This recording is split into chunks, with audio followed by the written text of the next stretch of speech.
शेतकरी मित्रांनो, पावसाळ्यात तुमचा हिरवा चारा सडू नये यासाठी हे उपाय लक्षात ठेवा।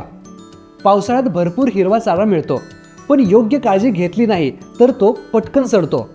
सडलेला चारा जनावरांना खाऊ घातल्यास त्यांच्या आरोग्यावर गंभीर परिणाम होऊ शकतो। पावसामुळे हिरव्या चाऱ्यामध्ये जास्त ओलावा असतो। हा चारा एकावर एक ढीग करून ठेवला तर त्यामध्ये उष्णता वाढते आणि चारा सडण्यास सुरुवात होते।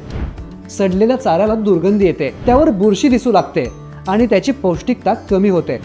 असा चारा खाल्ल्यामुळे जनावरांना अपचन, भूक कमी लागणे आणि दूध उत्पादन घटणे यांसारख्या समस्या निर्माण होऊ शकतात।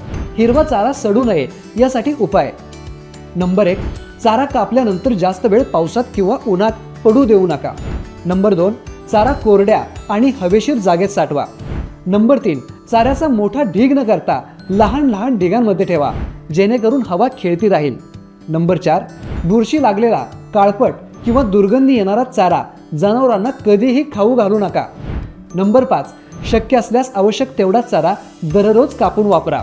थोडीशी काळजी घेतली तर हिरवा चारा जास्त काळ ताजा राहतो, जनावरे निरोगी राहतात आणि दूध उत्पादनही चांगले टिकून राहते। तुमच्या जनावरांचं आरोग्य आणि दूध उत्पादन वाढण्यासाठी अशाच उपयुक्त माहितीसाठी ॲग्रो जगत परिवाराचा भाग बना। ॲग्रो जगत यूट्यूब चॅनल सबस्क्राईब करा आणि इंस्टाग्राम आणि फेसबुक पेजवर ॲग्रो जगत पेजला फॉलो करा।